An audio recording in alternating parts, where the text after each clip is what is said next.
Atrai dam ফের ভাঙন, বন্যার আশঙ্কায় ততস্থ বাসিন্দারা, ফের আতঙ্কে আত্রাই পাড়ের মানুষজন। মঙ্গলবার সকালে ফের ভেঙে পড়ল আত্রাই ড্যামের মেরামত করা অংশ। গত ফেব্রুয়ারিতেই ড্যাম ভেঙে যাওয়ায় চাঞ্চল্য ছড়িয়েছে। সেই ঘটনার পর থেকে প্রশাসনের তরফে জোর কদমে চলছিল মেরামতের কাজ, কিন্তু মঙ্গলবার সকালে ওই মেরামত অংশ ফের ভেঙে পড়ায় নতুন করে উদ্বেগ ছড়িয়েছে। ইতিমধ্যেই টানা বৃষ্টিতে আত্রাই নদীর জলস্তর বেড়েছে। স্থানীয়দের আশঙ্কা, এভাবে জল বেড়েই চললে ড্যামের ক্ষতির আশঙ্কা পুরোপুরি ধসে পড়তে পারে। সেক্ষেত্রে পার্শ্ববর্তী গ্রামগুলো জলের তলায় চলে যাবে বলেই মনে করছেন এলাকাবাসী। শরীরের যে কোনো ব্যথা, মেরুদণ্ডের সমস্যা, কোমর ও হাঁটুতে ব্যথা, হাঁটতে সমস্যা দূর করতে আজই চলে আসুন শিওর কিওর থেরাপি সেন্টারে। এখানে ডাক্তার ও অভিজ্ঞ নার্স দ্বারা অত্যাধুনিক যন্ত্রপাতির মাধ্যমে লেজার থেরাপি, টেন্স থেরাপি সহ ইউএসটি থেরাপি ও প্যারালাইসিস রোগীদেরও থেরাপি করা হয়। আমাদের ঠিকানা দহরকুন্ডু, বটতলা, আরামবাগ, হুগলি। যোগাযোগ নাম্বার 8617454644।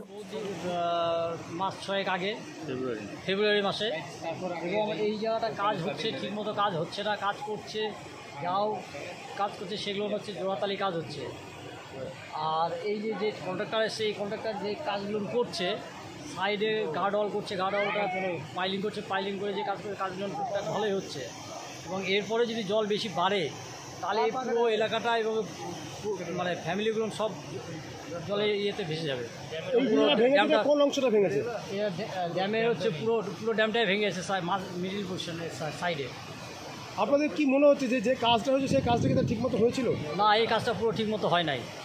এবং আগে যে কন্ট্রাক্টর কাজ করেছে, সে কন্ট্রাক্টর কোনো রডই দেয় না। এরকম দেখা যাচ্ছে যে সব কমা রড দিয়ে কাজ করেছে, এবং ঢালাইটা ঠিকমতো ঠিক করে নাই, পাকাপুক্ত ঢালাই হয় নাই। গতকাল এটা কখন ভেঙেছে? গতকাল রাত্রি 2টো থেকে মোটামুটি জল বাড়ার পরেই এটা ভেঙে পড়ে। কতটা আতঙ্কে আছেন আপনারা? আমরা এখানে পুরোটাই আতঙ্কে আছি, এবং এই আশেপাশে যে ফ্যামিলি গ্রামবাসীগুলো আছে, বাড়িঘর আছে, তারাও পুরো আতঙ্কে আছে। এর থেকে যদি জল বেশি বাড়ে তাহলে পুরো এলাকাটাই ভেঙে চলে যাবে, জলে তলায় চলে যাবে। কি নাম আপনার?